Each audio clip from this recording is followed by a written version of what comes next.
여호와께서 그의 처소에서 나오시고 강림하사 땅의 높은 곳을 밟으실 것이라. 그 아래에서 산들이 녹고 골짜기들이 갈라지기를 불 앞에 밀초 같고 비탈로 쏟아지는 물 같을 것이니. 오늘 우리가 묵상하는 말씀에 보면 하나님께서 그의 처소에서 나와 강림하사 땅의 높은 곳을 밟으실 것이라고 기록하고 있습니다.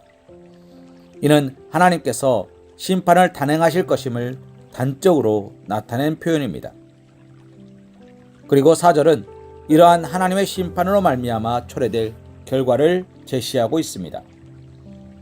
본문에서 볼 수 있듯 하나님의 심판은 산들을 녹이고 골짜기들을 갈라지게 하는 장면으로 묘사되며, 더 구체적으로는 산과 골짜기가 하나님의 심판으로 말미암아 불 앞에 밀초 같고 비탈로 쏟아지는 물 같을 것이라 지적하고 있습니다. 여기서 산들이 녹고 골짜기들이 갈라진다는 표현은 마치 화산이 폭발할 때 엄청난 열을 가진 마그마가 분출되어 산의 나무만 아니라 돌과 흙까지도 녹이는 무시무시한 장면을 연상케 합니다. 그리고 불 앞에 밀초, 비탈로 쏟아지는 물 같을 것이란 표현은 하나님의 심판이 얼마나 신속히 이루어질 것이며 악인들이 얼마나 허망하게 망할 것인지를 나타낸 것이라 할 수 있습니다. 사랑하는 성도님, 하나님께서 이처럼 극렬하게 진노하시는 이유, 이처럼 두렵고 떨리는 심판 선언을 내리시는 대상은 누구이며 그들이 이처럼 처절한 심판, 무시무시한 심판을 당하는 이유는 무엇이겠습니까? 질문의 대답은 3절 말씀에서 확인할 수 있습니다.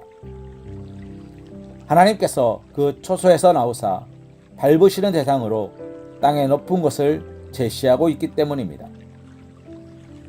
이는 다른 한편으로 심판받을 자들의 교만한 면모를 상징하는 표현이라 할 수 있습니다. 그리고 본문은 이 외에 하나님께서 달리 제시하시는 심판의 대상을 언급하지 않습니다. 이러한 본문은 교만이 가장 근원적인 죄일 뿐 아니라 하나님께서 경노하는 죄이며 사람들로 가장 비참하고 처참하며 절망적 심판을 초래하는 것임을 가르쳐주는 것이라 할 수 있을 것입니다. 물론 우리는 죄가 인생을 망가뜨리며 죄로 말미암아 심판과 사망이 초래되었는데 사실 그 죄는 다름 아닌 교만의 근본을 두고 있는 것입니다. 그러므로 인생 가운데 초래되는 모든 비극의 가장 근본적 원인은 교만이라 해도 과언이 아닙니다. 사랑하는 성도님, 아담과 하와가 어떻게 해서 하나님이 금하신 선악과를 따먹고 범죄하였으며 또 그로 말미암아 온 인류에게 또 온 세상의 저주와 심판을 초래케 한 것입니까? 그것은 그들이 피조물로서 자기들의 본분을 망각하고 하나님처럼 되려는 교만을 마음에 품었기 때문이고 그것을 버리지 못하였기 때문입니다. 거룩한 하나님의 백성인 이스라엘의 초대왕 사울이 어째서 하나님 앞에 버림을 받았으며 심판을 받았습니까? 물론 직접적으로 그가 교만했다고 진술하는 내용은 성경에 없습니다. 그러나 그가 버림받고 심판을 당한 이후로 사무엘서에서는 그가 여호와의 말씀 듣기를 거부하였다고 이야기하고 있습니다. 즉, 그는 하나님의 말씀을 더 이상 들을 필요가 없다고 생각했던 것입니다.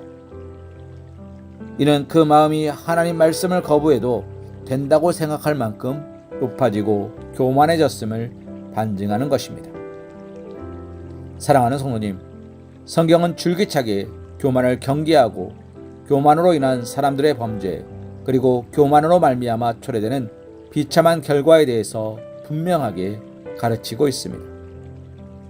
그러므로 하나님의 심판으로 말미암은 인생의 모든 비극에서 벗어나 진정 형통과 축복을 누리는 삶을 살아가길 원한다면 교만을 멀리하며 항상 겸손에 힘써야 할 것입니다.